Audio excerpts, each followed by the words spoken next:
بسم الله الحمد لله والصلاة والسلام على رسول الله ود وندموች እህቶች فلله الحمد والشكر بالله سبحانه وتعالى فقاد بالله سبحانه وتعالى توفيق ዛሬ አዲስ kitab እንጀምራለን ይህም kitabአችን كتاب التوحيد الذي هو حق الله على العبيد የተሰኘው kitab ነው ይህ kitab ትኩረት የሚያደርገው በلا اله الا الله ማዕና ትርጉምና በلا اله الا الله ለዋዚሞች ወይም لا اله الا الله በሚያስተምራቸው ትምህርቶች ላይ ከቁርአንና ከሐዲስ ማስረጃዎችን በማጣቀስ ትኩረት የሚያደርግ ነው ይህም የላ ኢላሃ ኢላላህ ደግሞ አፍራሽ የሆኑ ላ ኢላሃ ኢላላህን የሚቃረኑ የሆኑ አስተሳሰቦች አመለካከቶችን የሚያርም የሆነ kitab ነው ለዚህም እርምቱ እንደ ማስረጃ የሚጠቀመው ቁርአንና የነብዩ ሰለላሁ ዐለይሂ ወሰለም ሱና ነው ታዲያ ይህን kitab التوحيد ወይም ስለ ተውሂድ የተዘጋጀውን ትምህርት ለራሳችንም ደጋግመን እንድንሰማው አድራላለሁን ለራሳችን ብቻ አይደለም ለሌሎችም ደግሞ ማስተላለፍ ይተበቅብናል ዕውቀቱ እንኳን ቢኖራቸው ተዝኪራ ይሆናቸዋል ማስታወስ ማንቃት ይሆናል ዕውቀቱ ከሌላቸው ደግሞ ወሳኝ የሆነ ትምህርት በዲን እስላም የመጀመሪያ ማንኛውም ሰው በመጀመሪያ ደረጃ ሊማረው የሚገባ ሊያውቀው ሊረዳው የሚገባ የሆነ ትምህርት ነውና ወሳኝ ትምህርት ስለመሆንላቸው ለሌሎችም ልናስተላልፈው ይገባል የሚል አደራ እያልኩኝ ቀጥታ አሁን ወደ ኪታቡ እገባለሁኝ ቢስሚላሂር ረህማኒር ረሂም ይህ kitab ለመጀመሪያ መነሻ ያደረገው የሚከተለው የቁርአን አንቀጽ ነው يقول الله سبحانه وتعالى وما خلقت الجن والانس الا ليعبدون ሰውንም ሆነ ጀነን እኔን በብቸኝነት እንዲያመልኩኝ እንጂ አልፈጠርኳቸውም ይላል አላህ Subhanahu Wa Ta'ala ይህ ማለት ከተውሂድ ጋር ከላ ኢላሃ ኢላላህ ጋር ያለው ቁርኝነት ምንድነው በጥቅሉ ሰውም ሆነ ጅን የተፈጠሩት ላ ኢላሃ ኢላላህ እንዲቀበሉ ነው ላ ኢላሃ ኢላላህ ማለት ከአንደላህ በስተቀር በእውነት የሚመለክ ማንም ምንም የለም ብለው እንዲያምኑና ይህን ደግሞ እንዲተገብሩ ለአላህ ታዛዥ እንዲሆኑ በብቸኝነት እንዲሆኑ ተብሎ የተፈጠረው እንደምታውቁት ሁላችንም አሁን ዱንያ ላይ ስንኖር ነፍስያ በተለያየ ህይወት ላይ እንድንጓዝ አድርጋለች ሸይጣን በተለያየ መንገድ ላይ እንድንጓዝ አድርጓል ያለንበትም ዱንያ በራሷ ፈታኝና ወስዋስ ነች ይህ ደግሞ ፈተና ነው አላህ ይህን ያደረገው ፈተና ነው ነፍስ ያለችብን ሸይጣን አለ ዱንያ ራሷ ፈታኝ ነች በዚህ ሁሉ ፈተና ተቋቁመን የተፈጠርንበትን ዓላማ እንድናሳካ ደግሞ አላህ አንቢያዎችን ልኮልናል ቁርአንን አውርዶልናል የተፈጠርንበት ዓላማ ምን እንደሆነ በቁርአኑና በአንቢያዎች አስተምሮት እንድናውቅ እንድንረዳ ተደረገናል ታዲያ ይህን ካወቅን ዘንድ እኛ ህይወታችንን መስጠት ያለብን ለተፈጠርንለት ዓላማ እንጂ ጥለነው ለምንሄደው ዱንያ ወይም ነፍስያ ወይም ሸይጣን ግዚያችን ጉልበታችን አመለካከታችን ልንሰጥ አይገባም አዎ ከሸይጣንና ከነፍስያ ከአዱንያ መለየት አንችልም ዱንያ ላይ እስካለን ድረስ ግን ምንድነው ማለት የምናደርገው ትግል ነው የምናደርገው ሸይጣን ነፍስያ ዱንያ ዓለማዊ እንድንሆን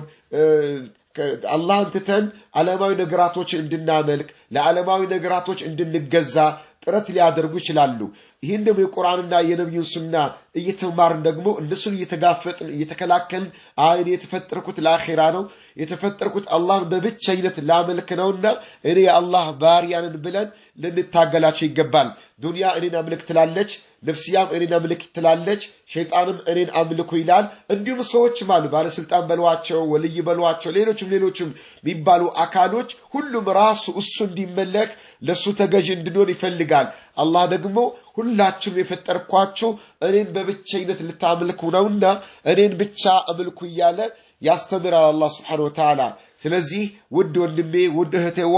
እኛ ማምለክ አለብን እኛን የፈጠረን አላህን እንጂ ፍጡርን ማምለክ የለብንም እነዚህ ፍጡራኖች መመለክ የሚፈልጉ ፍጡራኖች በሙሉ እነሱም እንኳን አላህን እንዲያመልኩ ነው እንጂ የተፈጠሩት እነሱ እንዲመለኩ አይደለምና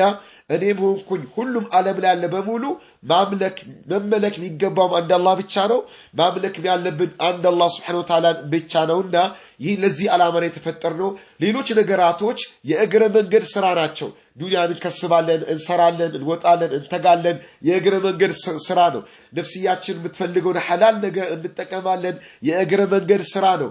ዋናው ዓላማችን በዚህ ዓለም ላይ የተገኘንበት ዋናው ቁም ነገር አላህን በብቸኝነት ማምለክ ነውና አላህ Subhanahu Wa Ta'ala በብቸኝነት እንድናመልክ ይሄ መመሪያ መጥቶልናል የተፈጠርንበትም ዓላማ ተነግሮናል ይህን ዓላማ ምናሳካ አላህ ያድርግልን በቀጣዩ ቁርአን አንቀጽ አላህ እንዲህ ይላል وقول الله تعالى ولقد بعثنا في كل أمة رسولا أن اعبدوا الله واجتنبوا الطاغوت إلى الله سبحانه وتعالى برقتم ولقد بعثنا برقتم لكنال في كل أمة بياندانو حزب بياندانو أمة استلقوان رسولا ملك تنيا تلقوان بل إلا بقرآن قص الله اندميلو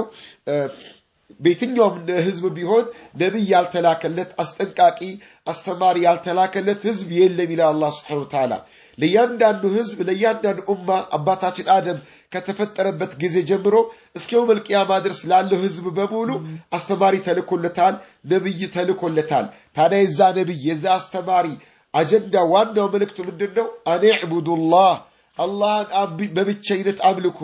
ወጅተኒቡ ጣጉት ከአላህ ውጭ የሚመለኩ ነገራቶች በሙሉ ራቁ ተጠንቀቁ የሚል ነው ይህ አስተማሪ ይህ ረሱል ይህ ነብይ ለህዝቡ ያስተማረው አላህን በብቸኝነት አምልኩት ከአላህ ውጭ የሚመለክ በሙሉ ራቁ ተጠንቀቁ የሚል መልእክተኛ ልከናል ይላል አላህ Subhanahu Wa Ta'ala ወንድሞች እህቶች አላህን አምልኩ ብቻ አይደለም አስተምሮቶቹ ሁሉም ነብይ ሁሉም ረሱል ያስተማረው ምንድነው አላህን ብቻ አምልኩ ሳይሆን አላህን አምልኩ ብቻ ሳይሆን ከአላህ ውጭ የሚመለኩ ነገራቶች በሙሉ ራቁ ተጠንቀቁ ጭምር ነው ስለዚህ ያንዳንዳችን ራሳችን መፈተሽ አለብን አሁን እኔ አላህን በብቸኝነት ነው ማመልከው ወይስ አላህን ያመለኩ ከአላህ ውጭ ሌሎችም ነገራቶችን ያመለኩኝ ነው ብለን ራሳችንን እንጠይቅ አላህ አንድ ሰው አላህን ያመለከ ከአላህ ውጭ ደግሞ ሌሎች ነገራቶችን ያመልክ ከሆነ ይህ ሰው አላህን አመለከ አይባልም ለምን አጋርቷል በአላህ ላይ አሻርኳል አላህን ያመልካል ከአላህ ውጭ ያሉትን ነገራቶች ያመልካል እንደዚህ ከአላህ ውጭ አሉ የሚባሉ ነገራቶች ነብይ የሚል ስም ሊሰጣቸው ይችላል ወልይ የሚል ስም ሊሰጣቸው ይችላል መሻይኽ የሚል ስም ሊሰጣቸው ይችላል ሙፍቲ የሚባል ስም ንጉስ የሚባል ባለሀብት የሚባል ባለባት የሚባል ስም ሊሰጣቸው ይችላል ዛፍም ጉኡዝም ነው መላእክታም ሊሆኑ ይችላሉ ጅብሪል ተብለው ሚካኤል ተብለው ስራፊል ተብለው የመላእክታም ስም ሊሰጣቸው ይችላል ወይም እነዚህ አካሎች ራሳቸው ሊያመልካቸው ይችላል አላህንም አመልካለሁ እነዚህም ነገራቶች አመልካለሁ ቢል ከሆነ ይህ ሰው አልሰለመም ይህ ሰው አላህን አመለከ አይባልም ለምን አላህ በጋራ መመለክን አይፈልግም አላህ የሚፈልገው በብቸኝነት መመለክ ነው የሚፈልገው ዓለምን በሙሉ የፈጠረው አላህ በዓለም ውስጥ ያሉትን ሰውንም ጅንም የፈጠረው በብቸኝነት እንዲመለክ እንጂ በጋራ እንዲመለክ አይደለም አላህ አንቢያዎችን ሩሱሎችን የላከበት ዋናው ዓላማ በብቸኝነት አምልኩኝ በጋራ መመለክ አልፈልግም የሚልን አስተምሮት እንዲያስተምሩ ነው ጣጉት ብሎ ማለት ከአላህ ውጭ የሚመለክ ነገር በሙሉ ሸይጣን ይሁን ሰው ይሁን ጉኡዝ ይሁን መላእክት ይሁን ነብይ ይሁን ማንም ይሁን እንደ አላህ የሚመለክ ከሆነ ይህን የሚመለክ ነገር እንድንርቅ ታዘናል እንድንተወው ታዘናል ማምለክ ማለት ምን ማለት ነው እንደ አላህ መፍራት እንደ አላህ መከጀል እነዚህ ነገራቶች ማለት ነው ከአላህ ውጭ ያሉ ነገራቶችን ምን ፈራቸው ምን ከጅላቸው ምን ለምናቸው ድረሱልኝ አድኑን ምንላቸው ከሆነ ምን መካባቸው ከሆነ አላህ እንደሚፈቀረው ምናፈቅራቸው ከሆነ ዱዓ ምን ለምናቸው ከሆነ ይራጃ ሳኩልኝ ከዚህ በላ ጠብቁኝ ከዚህ ይሄን ችግር ተከላከሉልኝ ብለን ምንላቸው ከሆነ ከአላህ ውጭ ያሉትን አካላቶች አምልከናቸዋል ማለት ነው አላህ ማምለክ ማለት እንደዚህ ነገራቶች ለአላህ ብቻ ማድረግ ማለት ነው ምን ለምነው አላህ ብቻ መሆን አለበት ምን ከጅለው አላህ ብቻ ምን ፈራው አላህ ብቻ ድረስልኝ አድነኝ የምንለው አንድ አላህ ብቻ ምን መካው አላህ ብቻ ምን ናፈቅረው አላህ ብቻ በአምልኮ መንፈስ ምን ታዘዘው አንድ አላህ Subhanahu Wa Ta'ala ብቻ መሆን አለበት። ይህ ነው ማምለክ ማለት ይህ ነው። ማምለክ ማለት ቃላት ብቻ አይደለም። ወይ ማምለክ ማለት በስጁድ መውረድ ወይም ደግሞ ሩኩዕ መውረድ ብቻ አይደለም። ዋናው የአምልኮ ሐሳቦች እነዚህ ናቸው። እነዚህን ሐሳቦች ወይም እነዚህን አስተሳሰቦች ለአንድ አላህ ብቻ ነው ማደርገው። እነዚህን ጥያቄዎች ለአንድ አላህ ብቻ ነው ማቀርበው። ከአላህ ውጭ ለምንም እነዚህ ነገራቶችን አላደርግም ብሎ ማለት ነው አላህ በብቸኝነት ማምለክ ማለት። በቀጣዩ ቁርአን አንቀጽ እንዲህ ይላል ወቀውሊሂ ተዓላ አላህ Subhanahu Wa Ta'ala እንዲህ ይላል ወቀዳ ረቡከ ጌታ ወሰነ ፈረደ ጽፏል ወስኗል አላ ተዕቡዱ አታምልኩ ኢላ ኢያሁ እሱን እንጂ አላህ Subhanahu Wa Ta'ala እንጂ ማንንም አታምልኩ ብሎ አላህ ጽፏል። አላህን እንጂ ለማንም አትስገዱ፣ ለማንም አታጎበድዱ። ለአላህ እንጂ ለማንም በማንም መመካት የለባችሁም። ማንንም ድረስልኝ አድነኝ ማለት የለባችሁም። አንድ አላህን እንጂ ማንም ይጠቅመኛል ይጎዳኛል ብላችሁ ማሰብ የለባችሁም። አንድ አላህ Subhanahu Wa Ta'ala እንጂ ሙሉ ፍቅር ለማንም መስጠት የለባችሁም። አንድ አላህን እንጂ ማንንም በከጀል ተስፋ ልታደርጉ አይገባም በማለት አላህ አዟል። እንዲሁም የአምልኮ መታዘዝን ለአንድ አላህ እንጂ ለማንም አታድርጉ ብሎ አላህ ወስኗል ፈርዷል። ወቢልዋሊደይን ኢሕሳና ለወላጆቻችሁ በጎ ነገርን ደግ ነገርን ጥሩ ነገርን ዋሉላቸው ብሎም አላህ አዟል ይላል። ቀጣይ ቁርአን አንቀጽ እንዲህ ይላል ወቀውሊ ተዓላ ወዕቡዱላህ አላህን አምልኩት ለአላህ ተገዙ ወላ ቱሽሪኩ ቢሂ ሸይአ በአላህ ላይ ቅንጣት ታህል ነገር አታጋሩበት።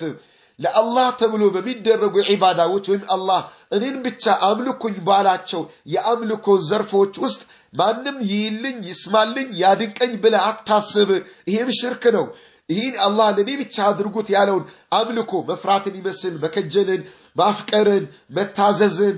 መመካትን ድረስልኝ ዱዓ ማድረግን ድረስልኝ አድነኝ ማለትን እስቲጋሳን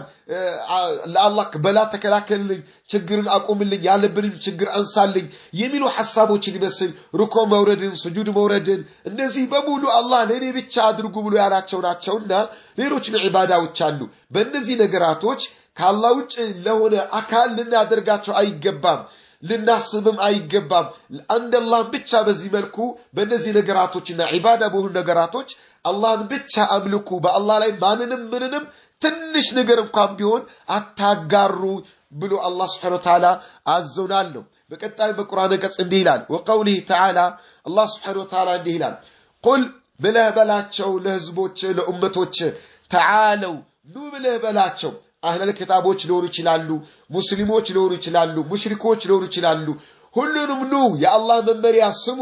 አላህ ለእናንተ ያመጣውን መመሪያ ስሙ የሰው ልጆች ሆይ አትሉ ማ ሐረመ ረብኩም ጌታችሁ በእናንተ ላይ እርም ያደረገውን ነገር የከለከላችሁ ነገር ኑ ላንብብላችሁ ኑ ላሰማችሁ ብለህ በላቸው። እሱ ምንድነው? አትሉ ማ ሐረመ ረብኩም አለይኩም አላ ቱሽሪኩ ቢሂ ሸይአ በአላህ ላይ ምንንም አታጋሩበት። በአላህ ላይ አታሻርኩ። እንደ አላህ ማንንም አትከጅሉ። እንደ አላህ ማንንም አትለምኑ። ከአላህ ጋር እኩል አድርጋችሁ ማንም ቢሆን ስልጣን አለው ብላችሁ አታስቡ። እንደ አላህ አቅም ኃይል አለው ብላችሁ ማንንም አታስቡ። የታመመን በማዳን እንደ አላህ ኃይል ያለው የለም።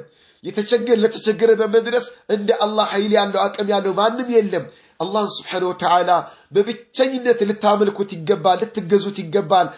ከአላህ ጋር እኩል ነው ወይም ተመጣጣኝ ነው ወይም ከማን እንደዚህ አይነት ሐሳብን በፍጹም ለፍጡራን ልታደርጉ አይገባም።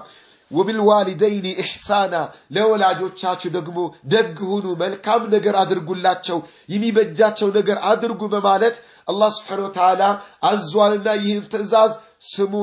ስሙ ተግብሩ በማለት ጥሪ እንዲደረግ አላህ Subhanahu Wa Ta'ala አዟል። ውድ ወንድሞች እህቶች እንግዲህ ለዛሬ መግቢያም የሆነን ዘንድ በኪታቡ ተውሂድ የመጀመሪያ የቀረበ የቁርአን አንቀጾችን ለማየት ይችላል። ሐዲሶችን ደግሞ ወይም በዚህ ርዕስ የቀረበውን ሐዲስ ደግሞ በቀጣይ ፕሮግራም ለማየት እንሞክራለን። በሰማነው ምንሰራ ሰው አላህ አድርገን وصلى الله وسلم على نبينا محمد وعلى آله وصحبه والسلام عليكم ورحمة الله وبركاته.